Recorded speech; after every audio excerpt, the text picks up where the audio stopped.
Assalamualaikum warahmatullahi wabarakatuh. Halo adik-adik, hari ini Anti Desi akan melanjutkan materi proses tektonisme. Sebelum Anti masuk ke materinya, kemarin Anti sudah membahas tentang gerakan epirogenesa, yaitu gerakan pergeseran lapisan kulit bumi yang terjadi di wilayah yang luas dengan waktu yang lama. Nah, sekarang Anti akan menjelaskan tentang gerakan orogenesa. Nah, orogenesa ini adalah gerakan pergeseran lapisan kulit bumi yang terjadi pada wilayah yang lebih sempit dengan waktu yang lebih cepat.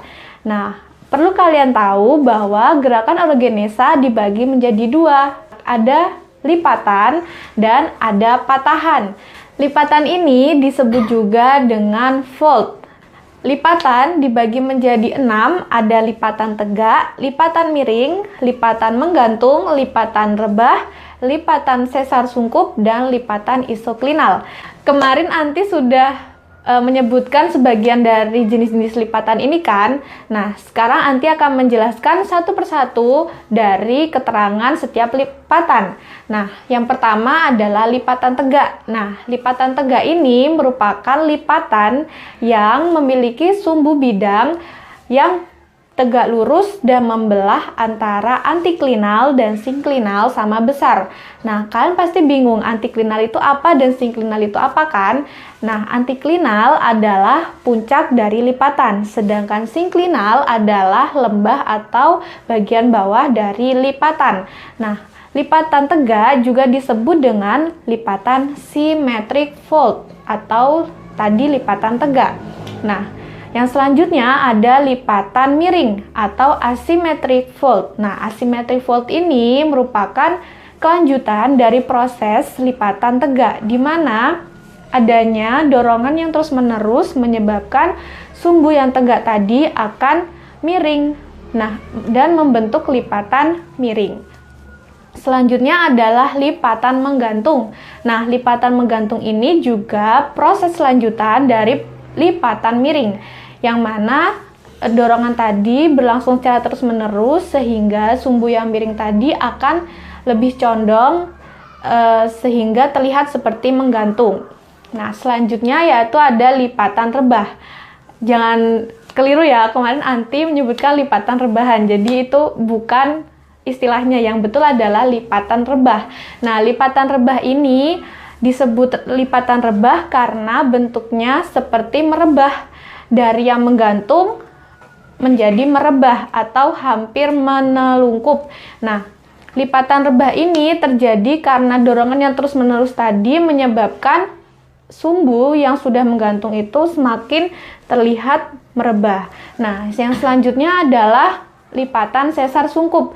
Nah, lipatan ini adalah proses lanjutan dari lipatan rebah, yang mana lipatan tersebut sudah hampir menyatu dengan sinklinal bawah, sehingga apabila lapisan batuan dari bentukan di lipatan sesar sungkup ini tidak elastis, akan menyebabkan terjadinya patahan. Dan terakhir ada lipatan isoklinal atau lipatan yang sumbunya sejajar antara satu lipatan dengan lipatan lainnya.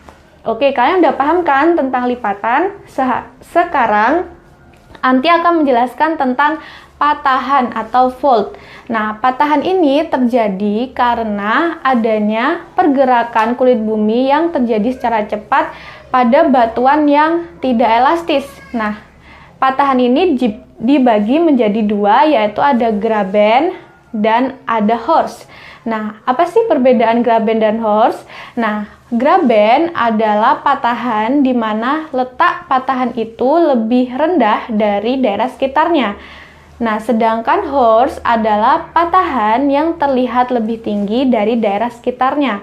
Nah, patahan ini dibagi menjadi dua jenis, deep slip fold dan strike slip fold. Nah, deep slip fold merupakan patahan yang mengarah vertikal mengikuti kemiringan lereng, sedangkan strike slip fold merupakan patahan yang sejajar. Deep slip fold ini nanti dibagi menjadi dua, ada normal fold dan reserve fault. Nah, normal fault ini terjadi ketika hanging wall bergerak turun terhadap foot wall. Sedangkan reverse fault itu hanging wall bergerak naik terhadap foot wall. Nah, gimana kalian lebih paham lagi kan tentang gerakan orogenesa? Nah, terakhir Anti akan memberikan sedikit penjelasan bahwa proses tektonisme ini memiliki nilai positif dan nilai negatif. Dalam nilai positif, pada pergerakan atau proses tektonisme ini akan membentuk bentukan-bentukan lahan struktural, di mana nanti bentukan-bentukan itu bisa membuat atau menciptakan lahan pertambangan yang potensial, seperti kantong-kantong minyak, gas alam yang terdapat di lipatan dan sesar yang bisa membuat manusia bisa memanfaatkan itu. Nah, sedangkan nilai negatif dari proses tektonisme adalah terjadinya bencana alam seperti pergerakan dari lempeng bumi ini bisa menyebabkan gempa bumi, tsunami, longsoran, dan lain sebagainya. Nah, nilai negatifnya terjadi karena adanya korban dan hilangnya harta benda. Jadi, kalian bisa ambil nilai positif dan nilai negatif dari proses tektonisme ini. Oke, gimana? Makin lengkap kan informasi yang Onti berikan? Nah, sekian materi dari Onti hari ini. Apabila kalian punya pertanyaan, jangan lupa untuk tulis di kolom komentar dan share serta like video ini supaya teman-teman kalian juga bisa ikut belajar bareng kalian. Oke, sekian dari Anti. Assalamualaikum warahmatullahi wabarakatuh.